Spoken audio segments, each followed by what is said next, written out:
by sunset, 8,000 people will be dead. The city itself will be gone.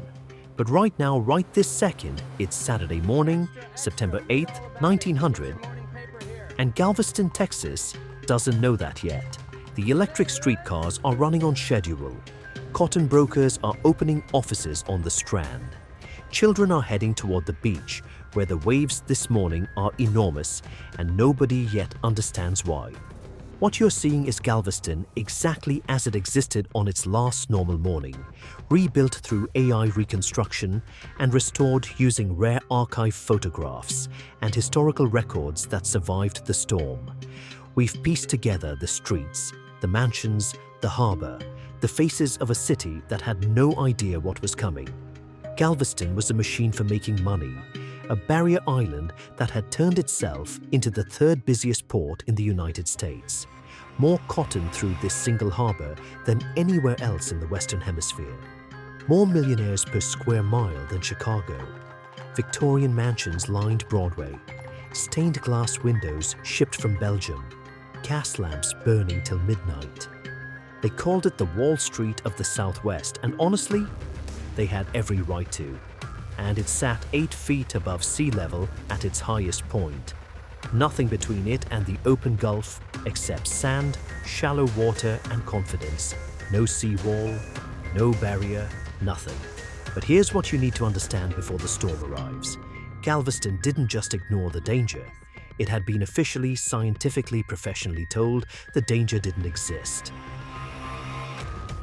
9 years before the storm, a man named Isaac Cline published an article that Galveston printed, framed, and believed with the devotion of scripture. Cline was the head of the U.S. Weather Bureau's Galveston station, educated, decorated, considered one of the finest meteorologists in government service. In 1891, he wrote that a hurricane capable of seriously damaging Galveston was an impossibility. The shallow offshore sandbars, he argued, would rob any approaching storm of its surge energy before it reached the island. The geography itself was a shield. Galveston read that article and exhaled. Of course they were safe. They had always been safe. The storms that hit other Gulf cities, the ones that wiped out fishing villages in Louisiana and flattened shrimp boats in Mississippi, those were storms for smaller, less prepared places. Not here, not Galveston. What Cline didn't understand, what no one fully understood in 1891, was that shallow water doesn't weaken a storm surge. It amplifies it. The physics work exactly backward from what he assumed.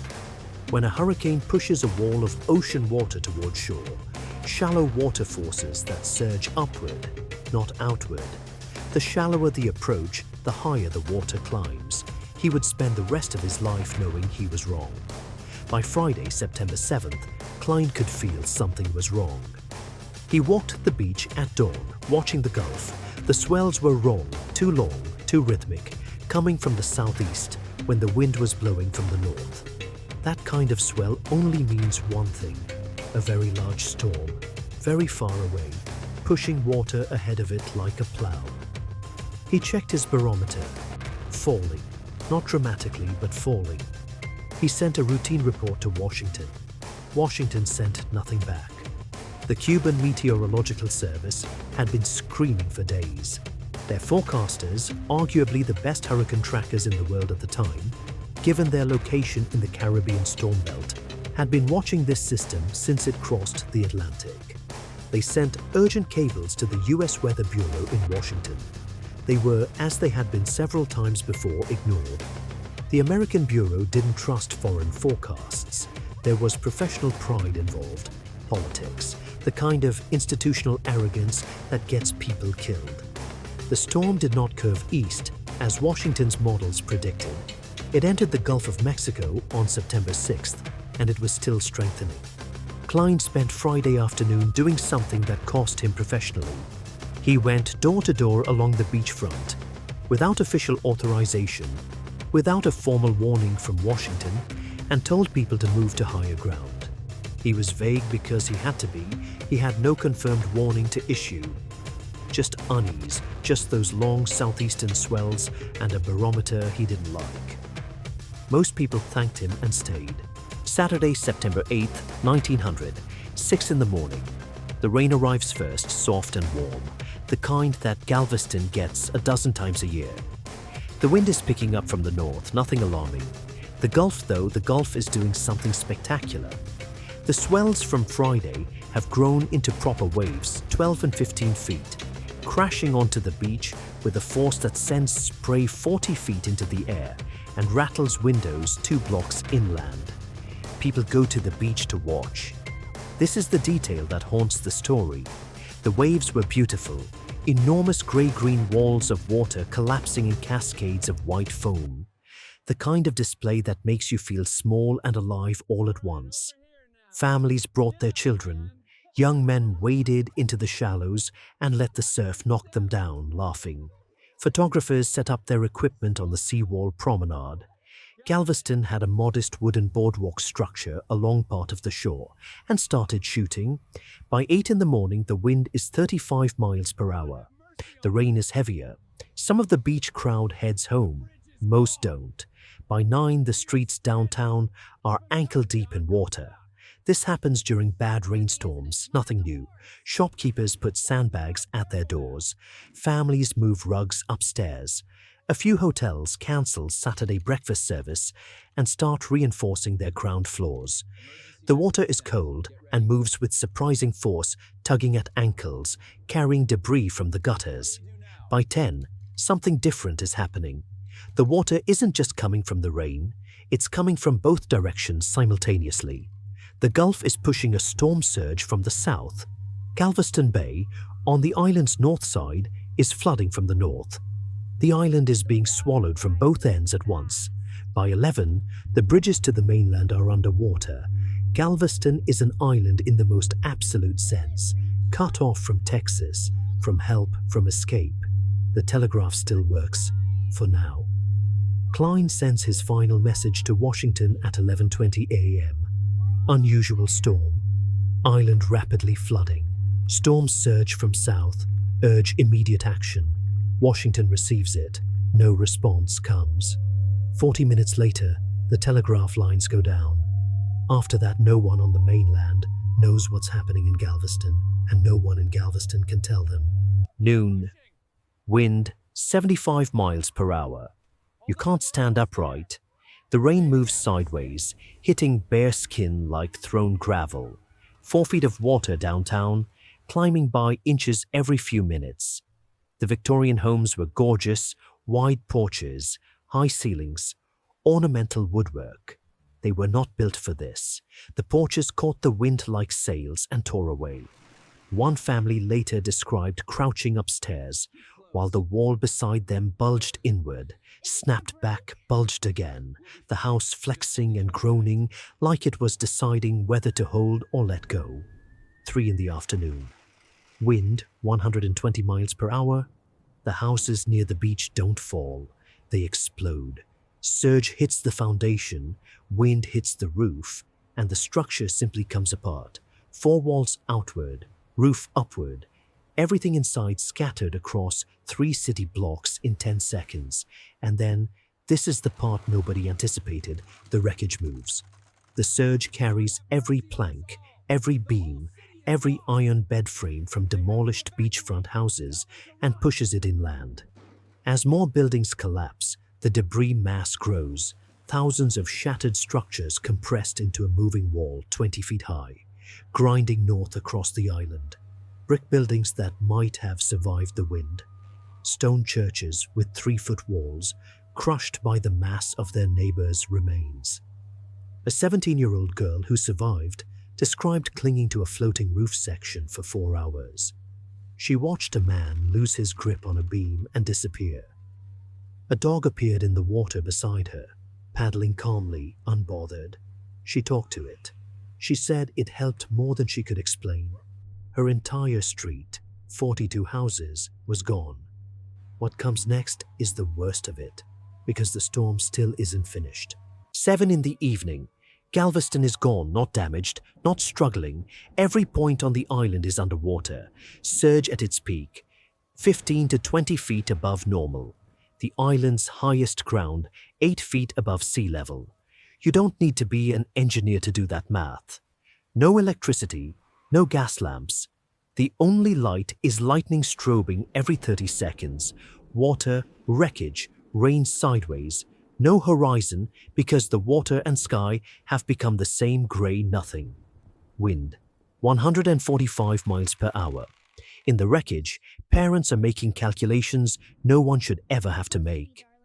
Rescue workers found dozens of family groups the next morning. Parents and children tied together with rope, curtain cord, torn strips of clothing.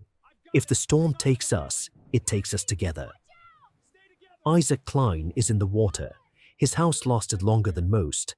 At 6:30, a section of railroad track torn loose half a mile away hit the structure like a battering ram. The walls held 4 seconds. Then they gave. Cline surfaced in darkness.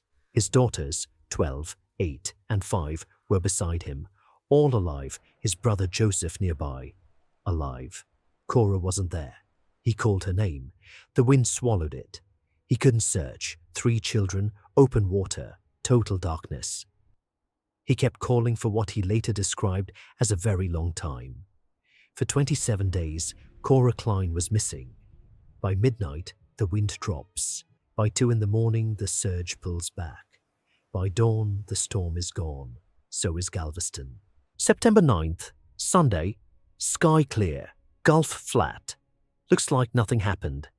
The smell hits first, salt, mud, wet timber, and underneath it all, something the living recognize immediately and never forget. 3,600 homes, not damaged, gone. Bare concrete foundations where entire blocks had stood, swept clean as if by a hand the size of a neighborhood.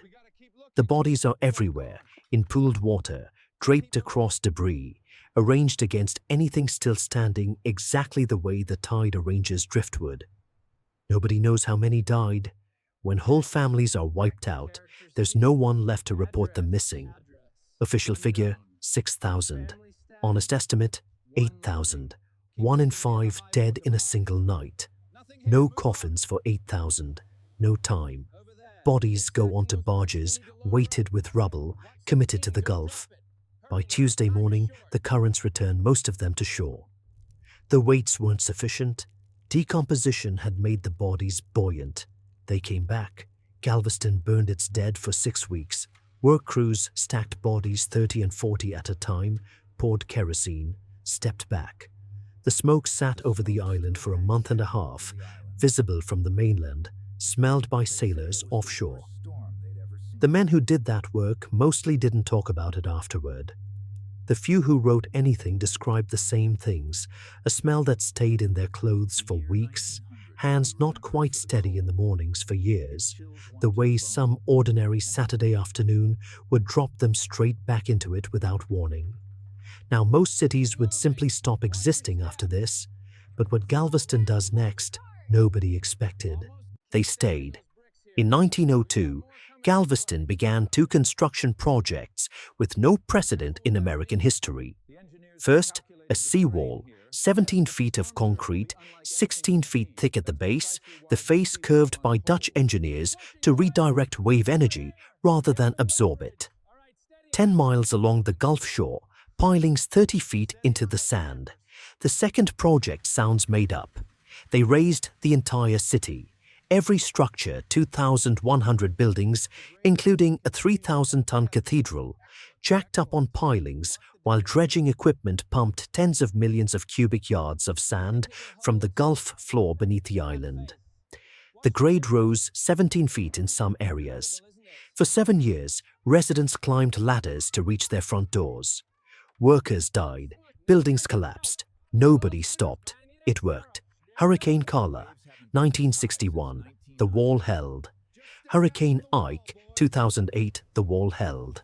But concrete can protect a city's body without saving its future. Investors chose elsewhere. Insurance became impossible. Shipping companies looked 50 miles inland at Houston, no storm exposure, and after the Spindletop oil strike of January 1901, suddenly enormous capital. Houston's ship channel opened in 1914. The cotton brokers left. The banks followed. The families followed the banks. By 1930, Houston was Texas. Galveston was a beach town with a remarkable seawall and a past it couldn't get back to. 27 days after the storm, workers found a body near where Cline's house had stood. It was Cora, 8 months pregnant when the house came apart, found within 200 feet of where her husband and daughters had washed ashore. She hadn't gone far. In all the darkness and chaos and wreckage, she hadn't gone far at all. Cline lived to 90, dying in 1955. He spent 64 years building what hadn't existed on September 7, 1900, a Gulf-wide observation network, earlier warning systems, better hurricane tracking methods. The American hurricane warning infrastructure traces a direct line back to his work after the storm. He never rewrote the 1891 article. Everyone who needed to understand what it cost already understood. Visit Galveston today, and the seawall is the first thing that orients you. Grey concrete along Seawall Boulevard. Not pretty, slightly curved at the top. Tourists walk it. Pelicans work the surf below. On a clear October afternoon, the water goes jade green, and the Gulf looks completely harmless, which is exactly what it looked like on September 7th, 1900. Markers are scattered across the island if you look. A plaque on a corner. A small memorial where 93 children and their caretakers were lost in one night. In the old city cemetery, mass graves, some names, some just dates, some nothing at all. The people who stayed weren't in denial. They knew exactly what the Gulf had done and what it could do again. They chose the sandbar anyway, protected by concrete, but still a sandbar, still 8 feet above sea level, still in the Gulf of Mexico. That's not stubbornness. That's the particular decision of people who've looked honestly at the worst possible outcome and decided the place is still worth it. The Gulf hasn't forgotten Galveston. It's been calm and green for long stretches, and then it's been September 8th, 1900. And one day it will be that again. The seawall will be there when it is.